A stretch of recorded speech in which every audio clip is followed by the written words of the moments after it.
Hezbollah has fired a barrage of 35 rockets towards northern Israel. The Lebanon-based group attacked Israel last night. Sirens went off in Israel's Safed city and nearby towns. The Israeli army has said that no one was injured in the attack. Israeli fighter jets also struck a Hezbollah position in southern Lebanon. In the US, police are arresting college students who support Palestine. They arrested dozens of pro-Palestinian protesters at Yale and New York University or NYU. Student protests over Israel's war in Gaza continue to spread in college campuses. Students at Yale are demanding that the university divest from weapon manufacturers. Earlier, in-person classes were cancelled in Columbia University. This was after students were arrested for setting up tents and protesting on campus. Iran's President Ibrahim Raisi has met with Pakistan's Prime Minister Shehbaz Sharif. Raisi is on a 3-day visit to Pakistan. The Iranian President and Pakistani Prime Minister pledged to boost trade between the nations. They've also vowed to increase the trade volume to $10 billion. The two neighbors seek to mend ties after tit-for-tat military strikes earlier this year.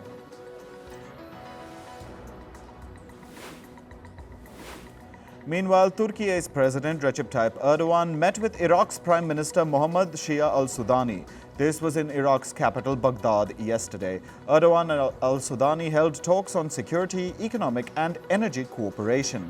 After the meeting, Erdogan said that the two leaders also discussed steps against Kurdish separatists.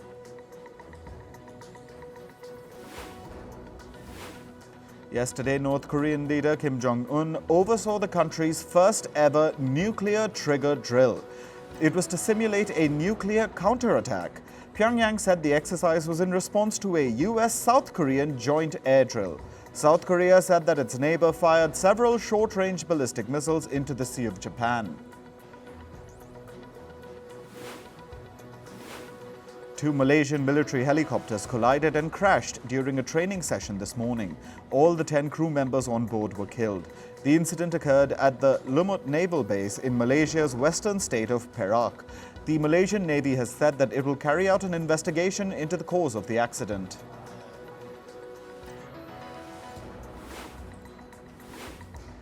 Taiwan was shaken by a series of earthquakes overnight. More than 80 quakes rattled the island in less than 24 hours, with the largest reaching a magnitude of 6.3. Authorities say that these were aftershocks from the major earthquake that took place on April 3rd. The April 3rd earthquake had a magnitude of 7.2 and was the strongest quake to hit Taiwan in about 25 years.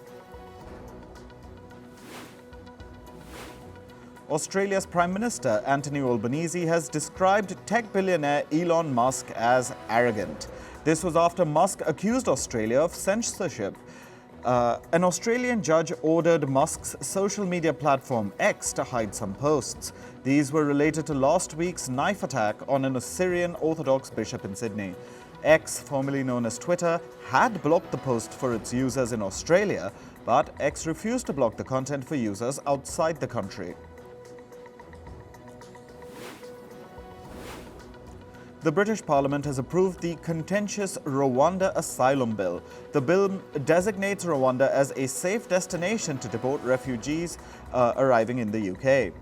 Prime Minister Rishi Sunak has promised to start sending asylum seekers to Rwanda within 10 to 12 weeks. However, earlier today, Europe's top human rights body called on Britain to scrap the controversial plan. The United Nations is also calling on the UK to reconsider.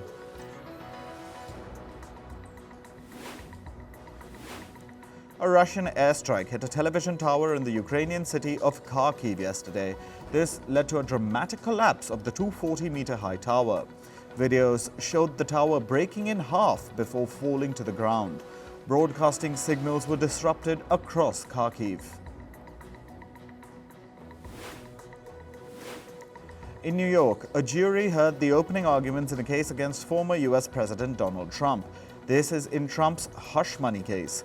Trump paid money to silence an adult actor he allegedly had an affair with. It took place just days before the 2016 presidential elections. Because of this, prosecutors are accusing Trump of engaging in election fraud.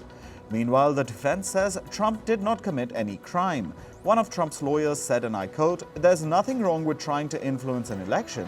It's called democracy." Argentina's president, Javier Milei, has said that his government has logged a rare first-quarter fiscal surplus.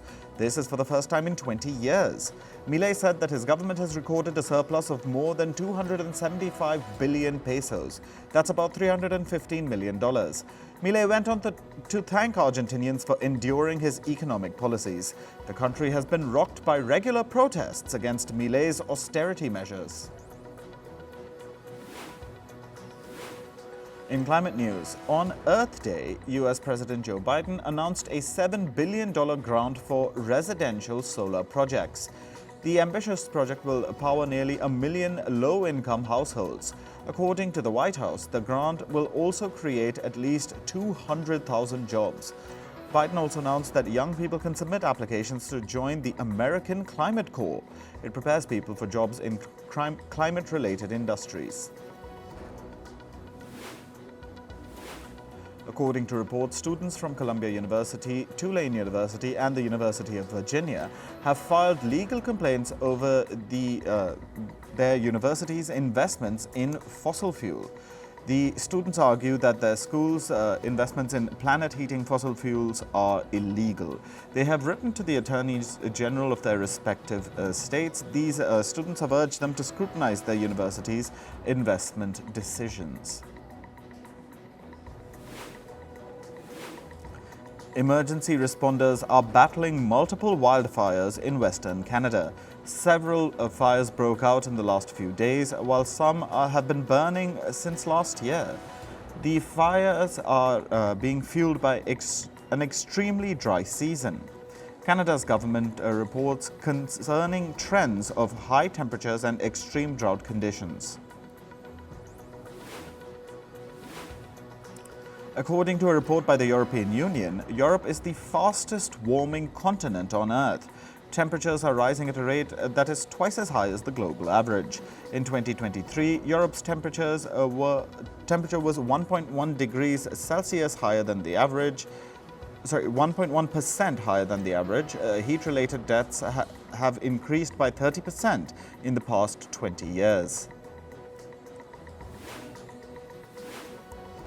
Torrential rains have flooded parts of Yemen like Sana'a and Mukalla. Residents were seen navigating through knee-deep waters on their vehicles and on foot. The flooding has caused severe damage to property and infrastructure, including roads and homes in Yemen. China's weather agency issued its highest-level rainstorm warning for several parts of the Guangdong province. It added that the risk of flash floods is very high. According to reports, at least 4 people have died and 10 are missing so far. In the past week, torrential rains have lashed the Guangdong province, causing rivers to overflow and triggering landslides and floods. Over 100,000 residents have been relocated since the downpours began. According to the United Nations, Asia was the world's most disaster-hit region in 2023. Floods and storms that hit the region were the major contributors to the casualties and economic losses. The UN added that heat waves across Asia have also become more severe.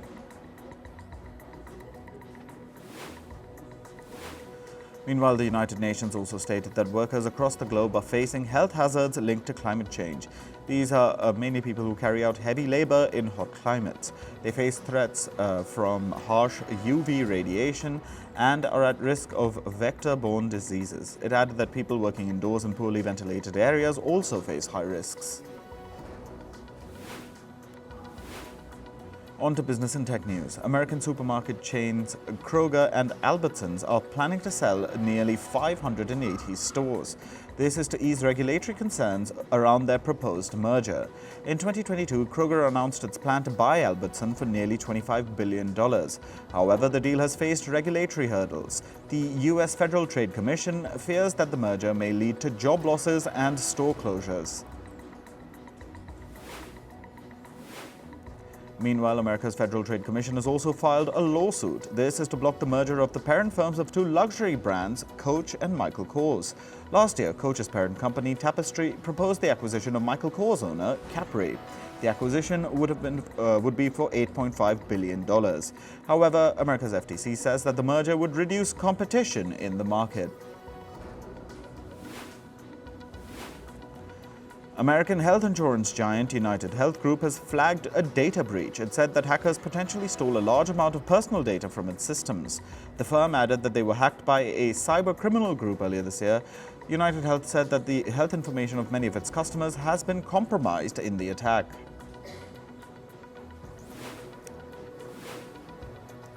The Spanish cava wine producer Freixenet is planning to temporarily lay off over 600 workers. This represents over 80% of the firm's total workforce. Freixenet operates in Spain's Catalonia region. The region has been hit by a severe drought. This has caused a shortage of grapes needed for cava wine production. As per a report, the number of injuries at Elon Musk's rocket firm SpaceX is abnormally high. The report cites data from the U.S. Occupational Safety and Health Administration. SpaceX facilities in the U.S. state of Texas saw around 6 injuries per 100 workers in 2023. This was 7 times higher than the industrial standard. Electric car maker Tesla, its shares have declined by nearly 4% yesterday. This came ahead of the firm's quarterly financial results. Tesla is expecting to see a decline in its revenue for the first time in nearly 4 years. The company will report its first quarter earnings for 2024 later today. The Brazilian Supreme Court has given social media platform X 5 days to explain why it did not comply with its previous rulings. Earlier this month, Brazil's Supreme Court had ordered X, formerly known as Twitter, to block certain accounts in the country. However, X's owner, Elon Musk, said he would reactivate the accounts, calling the judge's order unconstitutional. The dating app Grindr is facing a data protection lawsuit in the UK. The app has been accused of sharing private user data with third parties without consent. The lawsuit claims that thousands of Grindr users in the UK may have been affected by this alleged breach. A Russian military court has sentenced Meta's communications director, Andy Stone, to 6 years in prison. It has accused Stone of publicly defending terrorism. Last year, Russia reportedly opened a criminal investigation against Stone over his online comments. Stone's comments allegedly defended violent actions towards Russian soldiers involved in the Ukraine war.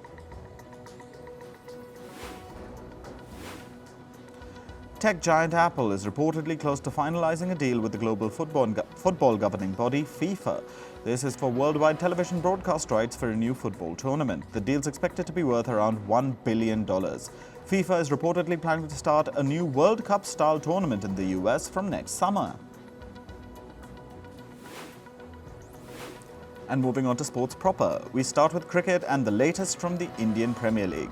Rajasthan Royals beat Mumbai Indians by 9 wickets in yesterday's match. Trent Bolt picked up 2 wickets for Rajasthan and helped restrict Mumbai to 179 for 9 in their 20 overs. After that, Rajasthan reached their target with 27 balls to spare. Yashasvi Jaiswal was the top scorer for Rajasthan with 104 runs. Former Indian captain Sourav Ganguly has named his preferred opening duo for the upcoming T20 World Cup. He said Virat Kohli and skipper Rohit Sharma would be his ideal choice. Ganguly pointed out that India needs to play a more fearless brand of cricket. He backed Kohli by saying that he can smash a century for India in 40 balls. In football, Italy's Inter Milan have emerged as the champions of the Serie A, and they beat their arch-rivals AC Milan to do it. Inter beat second-placed AC Milan 2-1 in the historic top-of-the-table Milan derby. Inter scored goals through Francesco Acerbi and Marcus Thuram. Milan then got one back in the 80th minute via Fikayo Tomori, but it wasn't enough to deny Inter the win and the championship. Chelsea could be without their top scorer Cole Palmer ahead of tonight's Premier League clash against Arsenal. Chelsea's manager Mauricio Pochettino has said that Palmer is struggling to recover from an illness. Palmer has been Chelsea's ace this season, with the 21-year-old scoring 23 goals across all competitions. His absence would be a massive blow to Chelsea as they struggle to qualify for the Europa League. Spain's World Cup winning football captain Aitana Bonmati was named the Sportswoman of the Year at the Laureus Awards ceremony. This is the latest milestone in her record-laden career. During the 2022-23 season, she helped Barcelona lift their second Women's UEFA Champions League title. Bonmati has also won the Ballon d'Or and picked up UEFA's The Best Award in 2023.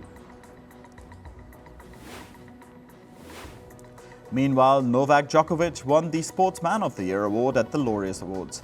The Serbian tennis legend held off opposition from athletes like Lionel Messi, Max Verstappen and Noah Lyles. Seven-time Super Bowl champion Tom Brady handed Djokovic the prestigious award.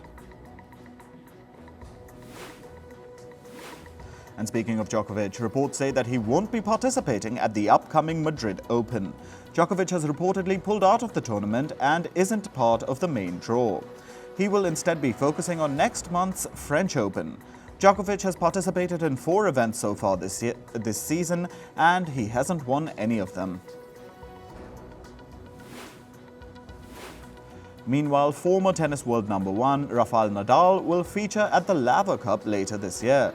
The tournament organizers have said that Nadal will play for Team Europe. The Laver Cup is a team-based tennis event where Team Europe competes against Team World. As the name suggests, Team World consists of players from outside Europe. In squash, India's Saurav Ghoshal has announced his retirement from the professional circuit. He shared a post on Instagram, pulling the curtains down on a 22-year-long career. Ghoshal has 3 Commonwealth Games medals and has won 2 golds at the Hangzhou Games. He remains the only Indian man to have achieved the world number 10 career ranking in squash. A race car veered off track during an event in Sri Lanka and collided with a crowd of spectators. The incident killed at least 7 people and left 20 others injured. The Sri Lankan police have launched an investigation into the mishap.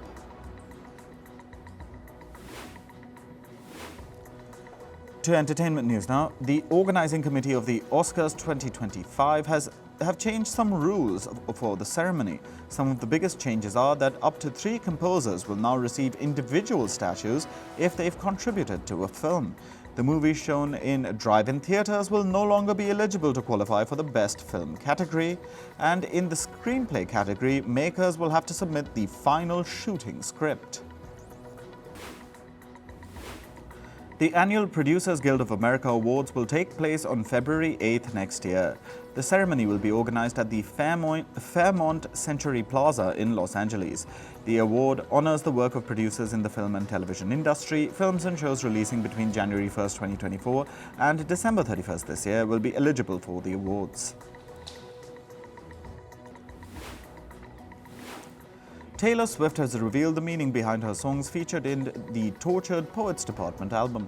She wrote that the track Who's Afraid of Little Old Me to reflect on society's treatment of artists.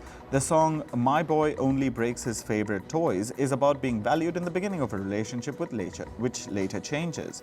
Meanwhile, Florida is on the lines of people wanting new identities after a breakup.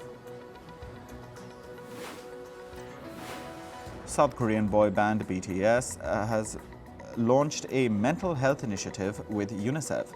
It is a part of their Love Myself campaign. The aim is to improve the mental health of the youth across the world. People can send electronic postcards with thoughts on their mind, which will appear on UNICEF's website.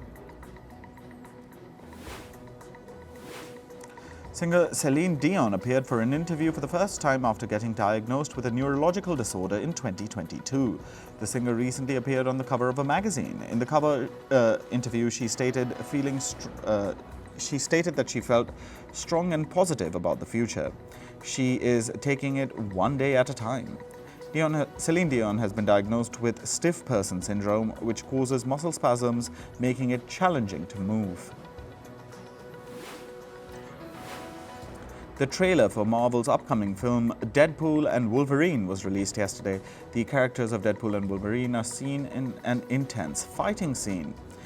Deadpool and Wolverine exit the trailer by jumping through a portal, which hinted towards the addition of Doctor Strange. The film will hit theaters on July 26th. The premiere of Ryan Gosling and Emily Blunt's upcoming film, The Fall Guy, took place in London. During the event, Gosling said that the film turns the spotlight on stunt performers. The film features Gosling as a top Hollywood stuntman whose career ends after an incident on set. The film will release on April 24th. Actor Anne Hathaway had to kiss a handful of men during an audition in the 2000s. Hathaway revealed this during an interview. She said this was done by the makers to find her the perfect co-star. The actor added that she felt grossed out by it, but pretended to be excited. While talking about Spider-Man 4, Tom Holland said that the makers are ensuring that they don't overdo the things that they've done in the past. He emphasized the importance of protecting a shared legacy. Holland says that he's seeking the perfect story for the fourth installment of the franchise.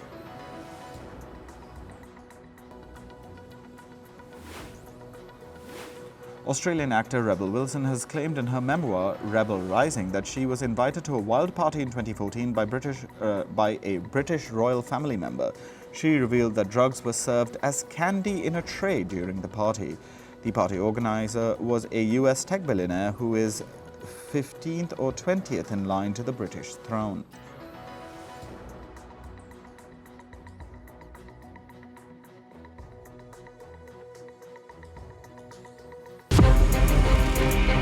From impeachments to inaugurations, if it's a political story, we are on the scene. The race for the White House is heating up. We're beating Biden. How dare he say that? If it's breaking news, we're live with the latest coverage. From the White House, the State Department, and Capitol Hill, we know the issues, but above all, we know the players to bring you the latest in-depth analysis on all the key stories that we're covering. I'm Eric Ham. Join me from Washington here on Firstpost America.